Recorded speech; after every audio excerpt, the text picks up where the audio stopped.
अभी अभी रिसेंटली मुझे एक कमेंट आया था।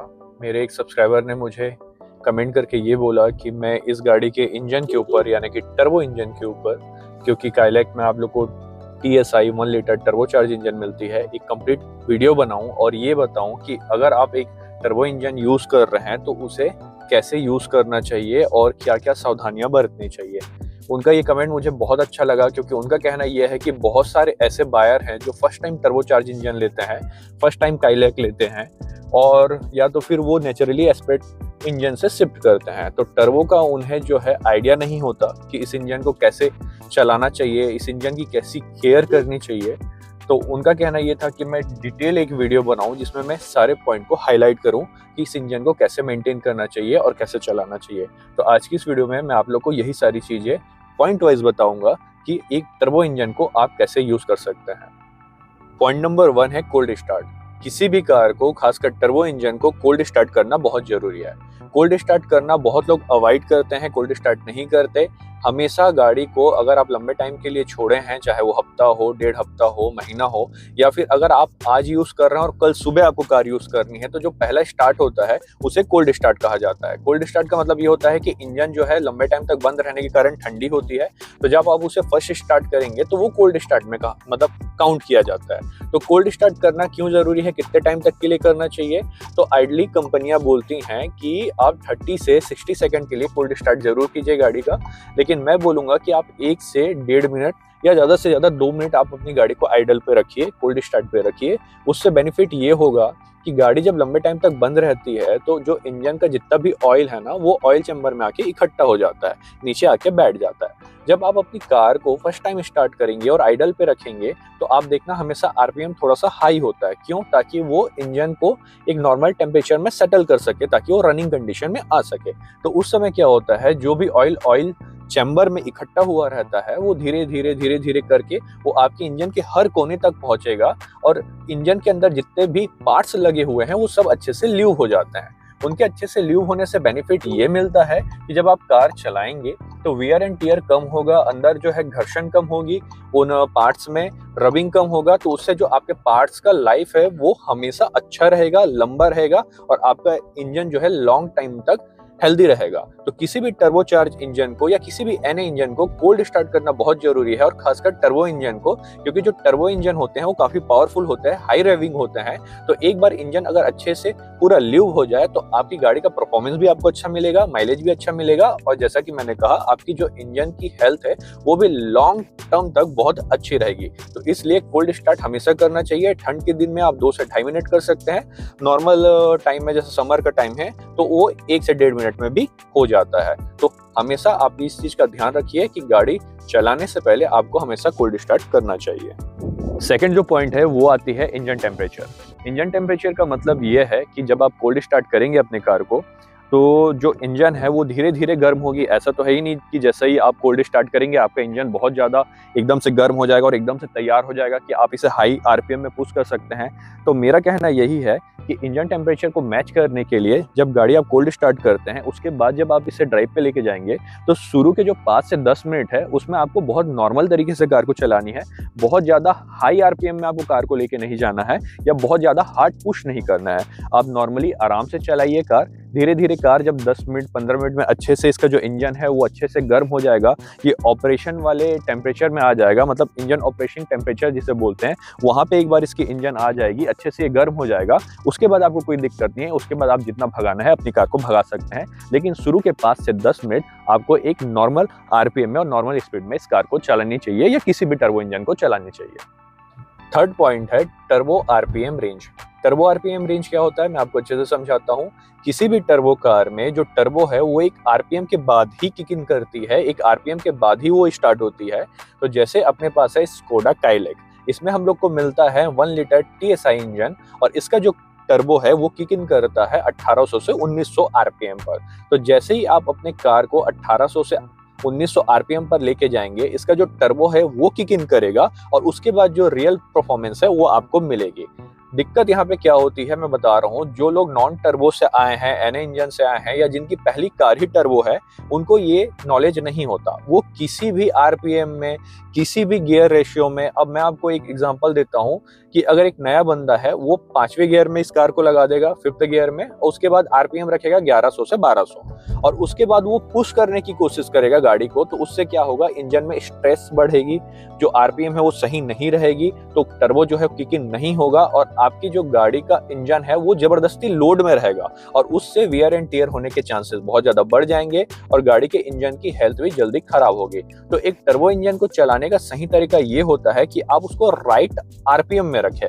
जैसे मैं आपको बताना चाहूंगा, अगर आप सिटी में चलाते हैं, ट्रैफिक में चलाते हैं, तो इस कार को आपको 2nd और 3rd गियर में चलाना चाहिए और कोशिश करना चाहिए कि आपकी कार हमेशा 1800 से 2500 आरपीएम के बीच में रहे।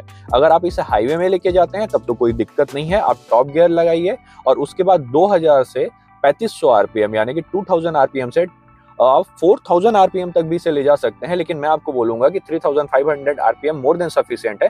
वहां तक लेके जाइए और इस कार को चलाइए, आपको कोई भी प्रॉब्लम नहीं होगी। तो अगर आप एक टर्बोचार्ज इंजन यूज कर रहे हैं, आप स्कोडा काइलैक यूज कर रहे हैं, तो आपको हमेशा आरपीएम का ध्यान रखना चाहिए। आपको हमेशा सही गियर और सही आरपीएम में होना चाहिए, तभी आप अपने टर्बो इंजन का पूरा पोटेंशियल यूज कर पाएंगे, आप ड्राइव का मजा ले पाएंगे और आपकी कार की जो इंजन हेल्थ है वो भी अच्छी रहेगी। 4th पॉइंट है कि इस कार को, इस इंजन को आप लैग मत दीजिए, यानी कि लैगिंग मत कीजिए। लैगिंग का क्या मतलब होता है मैं आपको बताना चाहूंगा। जैसा कि मैंने आप लोग को बताया कि आपको हमेशा इस कार को एक सही आरपीएम में रखना है। बहुत सारे लोग करते हैं ये हैं कि वो हायर गियर में होंगे, आरपीएम को बहुत लो रखेंगे और उसके बाद ना एक्सेलेरेटर को प्रेस करते हैं कि गाड़ी जो है वो जल्दी से स्पीड गेन करे या पावर प्रोड्यूस करे। बट टर्बो इंजन में ये चीज बिल्कुल नहीं करनी चाहिए। टर्बो इंजन को ये चीज बिल्कुल पसंद नहीं है। टर्बो, जैसा मैं आपको बताया हूं कि एक सही आरपीएम में किक इन करता है और जब टर्बो किक इन करेगा तो ही आपके इंजन को पावर मिलेगी।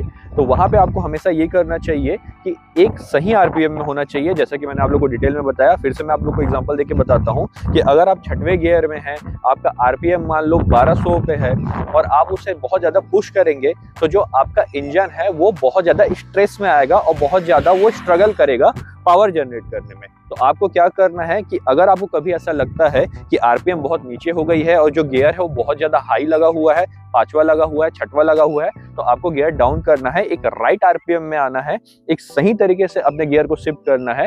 एक राइट आरपीएम में आने के बाद जब आप एक्सीलरेट करेंगे, जब आपका टर्बो जो है किक इन हो जाएगा, वहां पे आपको लैग नहीं मिलेगी, आपकी लैगिंग जो है वो खत्म हो जाएगी और आपकी गाड़ी का जो परफॉर्मेंस है वो आपको बहुत अच्छा मिलेगा। इसलिए इस पॉइंट में आपको ये ध्यान रखना है कि कभी भी किसी भी टर्बो इंजन को आपको लैग नहीं देना है, लैगिंग नहीं करनी है। जो 5th पॉइंट है वो है लॉन्ग रन हाईवे ड्राइव। इसमें क्या होता है, जब आप बहुत लंबे दूरी तय करके आ रहे हैं, 100-150 किलोमीटर आप गाड़ी चला के आ रहे हैं, उससे ज़्यादा चला कर आ रहे हैं, आपने हाई आरपीएम में कार चलाई है, आपने काफ़ी अच्छी स्पीडिंग की है, तो आपका जो इंजन है वो काफ़ी ज़्यादा हाई टेम्परेचर में होता है, बहुत ज़्यादा वहाँ पे आप अपने इंजन को यूज़ किए हुए होते हैं। तो उस सिचुएशन में जब आप अपने डेस्टिनेशन पे पहुंचते हैं तो आते ही सबसे पहले आपको गाड़ी बंद नहीं करनी है। मोस्टली लोग यही गलती करते हैं कि कहीं से भी आएंगे, किसी भी डेस्टिनेशन से आएंगे, अपने डेस्टिनेशन पे पहुंचेंगे, उसके बाद कार को सीधा आके ऑफ कर देते हैं। ऐसा बिल्कुल नहीं करना चाहिए। जैसा कि मैं आपको पहला पॉइंट बताया था कि हमेशा कोल्ड स्टार्ट करना चाहिए, गाड़ी को 1 से 1.5 मिनट आइडल पे रहना चाहिए, रखना चाहिए। सेम आपको वही काम फिर से आगे करना है कि आप कहीं लॉन्ग जर्नी से आ रहे हैं, गाड़ी को अच्छे से चला के आ रहे हैं, तो जब आप अपने घर पे पहुंच जाएंगे, आप अपने डेस्टिनेशन पे पहुंच जाएंगे, तो कार को तुरंत बंद नहीं करनी है। आपको आके अपने कार को 1 से 1.5 मिनट या ज़्यादा से ज़्यादा 2 मिनट आइडल पे छोड़ देना है। उससे क्या होगा, इंजन जो है वो नॉर्मल हो जाएगा, किसी गियर पे नहीं रहेगा, हाई आरपीएम में नहीं रहेगा, आइडल कंडीशन में रहेगा, तो वो धीरे धीरे धीरे उसका टेम्परेचर जो है नॉर्मल हो जाएगा और जो टर्बो का टेम्परेचर है वो भी नॉर्मल हो जाएगा। उसके बाद आप अपने गाड़ी को बंद कीजिए। वहाँ पे आपको बेनिफिट ये मिलेगा कि आपका जो टर्बो इंजन है वो लॉन्ग टर्म के लिए हेल्दी रहेगा और आपको हमेशा एक जैसा परफॉर्मेंस निकाल के देगा और आपको अपने कार को चलाने में कभी कोई प्रॉब्लम नहीं होगी। लास्ट में मैं आपको एक बोनस पॉइंट और देना चाहूँगा। तो जैसा कि मैंने इस वीडियो में सारी चीज़ें आपको बताई हैं, आपको अच्छे से समझ में आई होंगी। बोनस पॉइंट ये है कि अगर आप इस गाड़ी को रखे हैं, आपके पास टर्बो इंजन है, तो मैं आपको यही बोलूँगा कि अगर आप कोई भी टर्बो इंजन रख रहे हैं तो कोशिश ये कीजिए कि आप इसमें प्रीमियम ऑयल यूज़ कीजिए। प्रीमियम ऑयल का मीन्स है प्रीमियम फ्यूल यूज़ कीजिए, जैसे XP95 है। यहाँ पे ये मैंडेटरी नहीं है कि आपको प्रीमियम फ्यूल ही यूज़ करना है, बट अगर आप अफोर्ड कर सकते हैं, आप प्रीमियम फ्यूल डलवा सकते हैं, तो डेफिनेटली एक टर्बोचार्ज इंजन में, पेट्रोल इंजन में आपको प्रीमियम फ्यूल डलवाना चाहिए।